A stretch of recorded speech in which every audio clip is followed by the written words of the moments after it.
Bienvenidos a una edición más de Hispanic Roots, el show televisivo de la familia hispana de Canadá. El día de hoy empezaremos en el programa con la presentación del abogado Juan Carranza, quien amablemente estará en el programa hablando sobre temas que competen a su profesión y que ayudará a muchas personas a evitar problemas legales y de cómo resolverlos, dentro del marco de la ley. Pasemos a ver la entrevista que se le hizo a él.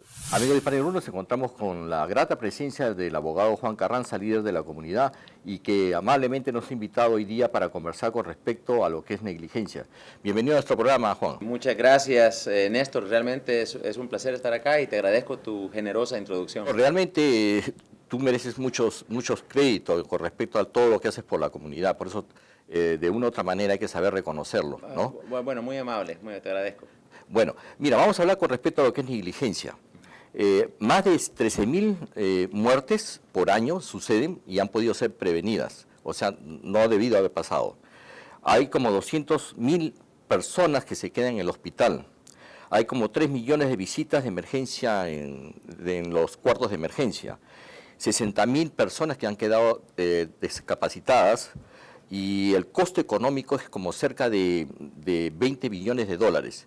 ¿Qué me puedes decir con respecto a esto, a la negligencia, por favor? Como tú lo acabas de citar, con esas estadísticas, es un problema gravísimo para cualquier sociedad. Estas estadísticas son específicamente de acá, de Canadá, y entonces sabemos que las repercusiones, las consecuencias de la negligencia pueden ser muy graves, Sí. Y esto sin tomar en cuenta el impacto que tiene sobre el individuo en su vida, a sus familiares, sus amistades y en la comunidad, porque una lesión no solo afecta a una persona, Claro. afecta al esposo, la esposa, afecta a los hijos, A la afecta sociedad en sí a misma. las amistades y a la sociedad, porque la persona Claro. también deja de producir desde un punto de vista netamente económico, ¿no? O Así sea es. que los efectos son múltiples, multidimensionales y realmente casi imposibles de cuantificar, ¿no? Esos números que tú das son reales, pero es muy grave el problema. Entonces la negligencia realmente es un descuido. Claro. Un descuido que resulta en daños que sufre una persona. Necesitas esas dos partes principales. Tiene que haber un descuido por parte de uno y daños que sufre otra persona. Eso, para ponerlo en términos muy sencillos, es lo que constituye la negligencia. Ya. Ahora, de todos estos casos, ¿cuáles son como ejemplos ¿no? de negligencia, ¿no? Podríamos pensar de que múltiples situaciones dan cabida a la negligencia. Por ejemplo, conducir un carro, un automóvil. Si te descuidas al manejar, puedes atropellar a alguien, puedes chocar, etcétera. Si no le das el mantenimiento debido a tu vehículo, ese puede ser también una acción de descuido, de negligencia, y los frenos no te funcionan. Increíble, ¿no? Eso, claro, eso puede ser también un acto de negligencia que causa daños a otra persona.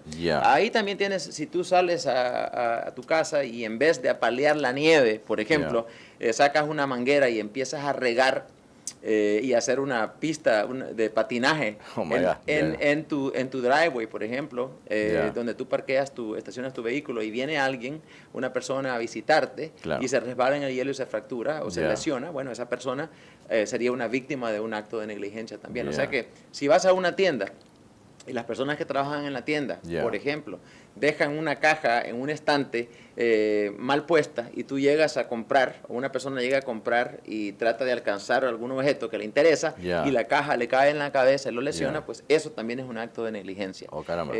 Un médico puede ser negligente si no le da el cuidado debido a un paciente, si le receta el medicamento equivocado, etcétera, cuando operan la pierna que no es. Esa puede ser una forma de negligencia profesional también, mala práctica de un médico. Lo mismo puede ser un abogado, puede ser negligente si no pone la demanda a tiempo en un caso, como un ejemplo. Hay múltiples escenarios donde existe la negligencia y los tribunales están saturados de casos de diferentes tipos donde las personas afectadas por la negligencia buscan algún tipo de indemnización. Y últimamente es el tribunal el que va a decidir si hubo un acto de negligencia y si la negligencia resultó en daños cuantificables en la persona, porque tienes que tener esos dos elementos. Fíjate que frecuentemente, Néstor, nosotros, por ejemplo, tenemos clientes que nos visitan, que nos plantean que sufrieron, por ejemplo, un accidente donde la otra persona fue claramente negligente. La otra persona venía, por decirte un ejemplo, venía a exceso de velocidad, venía en el teléfono, pero vamos a suponer que no hubo un accidente como tal y la persona lo que se llevó tal vez fue un susto, pero no sufrió lesiones, no sufrió daños. Está muy claro que el conductor que viene a exceso de velocidad está cometiendo una infracción, al menos de las leyes de tránsito. Y sabemos que también está poniendo a las otras personas, usuarios de la calle, en peligro. Si viene en el teléfono, mucho más. Con mayor razón. Con mayor razón. Sin embargo, si no hay daños, si la persona no ha sufrido daños, como consecuencia de esos actos de negligencia, entonces no tienes una demanda, no tienes un reclamo. Porque el reclamo, como decíamos anteriormente, requiere de esos dos elementos. La infracción, la culpabilidad es una cosa, pero tienen que haber daños. De la misma manera, puedes tener una situación diferente donde el conductor de un vehículo, por ejemplo, es una persona muy decente que va manejando con todas las de la ley, va a entregar comida a un orfanatorio, etcétera. Es un excelente samaritano, no un buen samaritano, sino que un excelente samaritano, y sin embargo, por un descuido, en vez de apretar el freno, aprieta el acelerador y causa lesiones a una persona, y esa otra persona ya ahora no puede trabajar. Ese caso sería un caso transparente de negligencia. No tenemos ahí, por ejemplo, ese tipo de causa moral en contra del conductor, sino es simplemente que hubo un acto de descuido que resultó en pérdidas para la víctima del accidente. Cuando regresemos después de estos cortes comerciales, continuaremos con la entrevista al abogado Juan Carranza.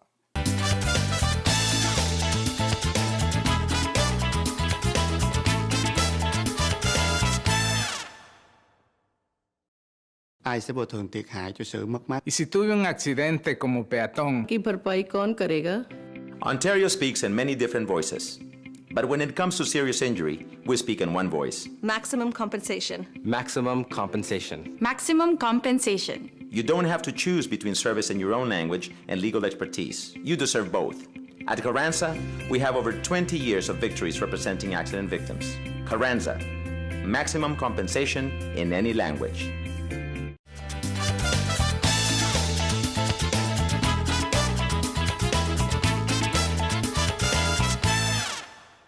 Continuemos viendo al abogado Juan Carranza, quien amablemente está proveyendo información legal a la comunidad hispana.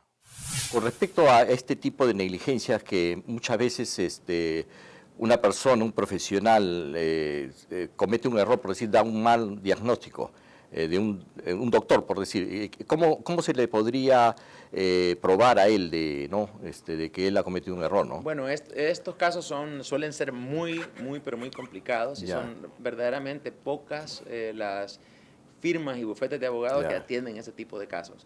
Y para eso típicamente se requiere tener la opinión de un perito médico independiente que pueda determinar que, dado las circunstancias, dado el marco el escenario, médico, ¿no? El escenario de la persona, que el proceder del médico fue, digamos, muy bajo del estándar médico que se espera bajo las circunstancias y que esos consejos médicos o ese proceder médico resultó en daños cuantificables para la persona, para el paciente. Oh, caramba. Ahora, en estos casos de negligencia, ¿hay formas de hacer un litigio, o sea, de poder hacer un suit a esta persona? Sí, por supuesto. En cualquier caso de negligencia, tienes la posibilidad de hacer un reclamo. En la mayoría de los casos que proceden, digamos, ya dentro de lo que serían los tribunales, son defendidos por compañías de seguro.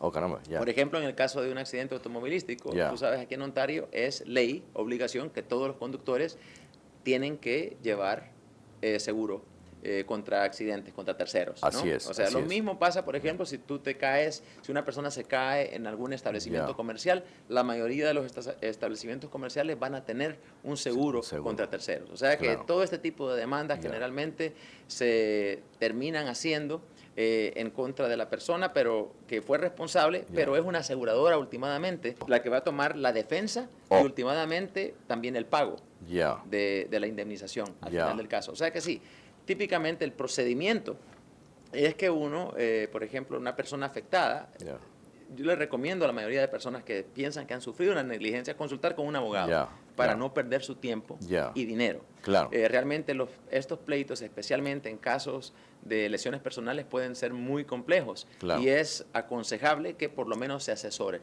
¿verdad? Al principio. Y bueno, lo que se hace típicamente un abogado es que notifica a la contraparte. Sí. Si una persona se cayó en un supermercado, entonces notificar al supermercado inmediatamente, lo más pronto posible, Ya. de que sucedió el incidente, Claro. de cuáles fueron las lesiones, pero Ya. dando un resumen bastante general de lo que sucedió y ya poniéndolos de sobreaviso de que Ya. se va a instituir una demanda en contra de ellos Ya. en el futuro. Ya. Esto tiene un par de efectos importantísimos. Ya. El primero es de que desde esa fecha en que tú notificas Sí. a la contraparte, Ya. se empieza a acumular el interés que se debe pagar Por las pérdidas. sobre las pérdidas que Ya. últimamente se demuestren. Claro. O sea que si tú estás demandando, por ejemplo, por tu dolor y sufrimiento y pérdidas pasadas de ingresos, Ya. eso vas a tener que regresar a la fecha de En que- notificación Ya. de cuándo se empieza el proceso, Ya. ¿verdad? Entonces, por eso es importante. Esa es una. La otra es que también le permite a la contraparte empezar a investigar si es un supermercado, por ejemplo, y tienen cámaras dentro del supermercado, a revisar las cámaras, a guardar, a asegurarse que no se borren esos videos Claro. de la caída, por ejemplo, Ya. o del incidente. Claro. Entonces, una manera muy útil de preservar las pruebas Claro. que últimamente van a ayudar para esclarecer cómo fue que se dieron los hechos. Ya. Ahora, yo entiendo que tu firma de abogados hablan como cerca de 20 idiomas. Por favor, ¿puedes hablarle a nuestro público de que si en caso ellos quisieran atenderse, ¿no?, contigo, pueden hacerlo a través de otro idioma, ¿no? Sí, bueno, pues... Puedes decirlo en inglés, por favor. Sí, muchas gracias. Bueno, yes, at our firm we work in personal injury matters, as you know, primarily, not exclusively. Yeah. We also do insurance law. Exactly. And there are about 20 languages, different languages that are spoken at the firm. What language are they? I can't give you the entire list right now, but Punjabi, Gujarati. we have South Asian South languages. Asian. Okay, so Okay. there's about 7 South Asian languages. There's India. Gujarati, there's Tamil, there's Malayalam. Punjabi, there's Hindi as well. English and French. We even speak English. Yes, there's French, Portuguese, Vietnamese, Spanish, of course, Italian, and there's 20 languages in total. Yes. Yeah. If somebody want to reach you, how they can do it? Well, they can certainly look us up on the web. Go to our webpage, which is Carranza, CARRANZA.on.ca, or they can call us at our office, which is the number is 416-633-1065. Juan, te agradezco mucho por habernos dado toda esta información y espero verte en una próxima oportunidad para continuar hablando con este tipo de casos, ¿no? Porque son muy importantes para que la comunidad pueda defenderse. Te lo agradezco mucho, es una oportunidad importante para nosotros. Muchas gracias. No, gracias a ti.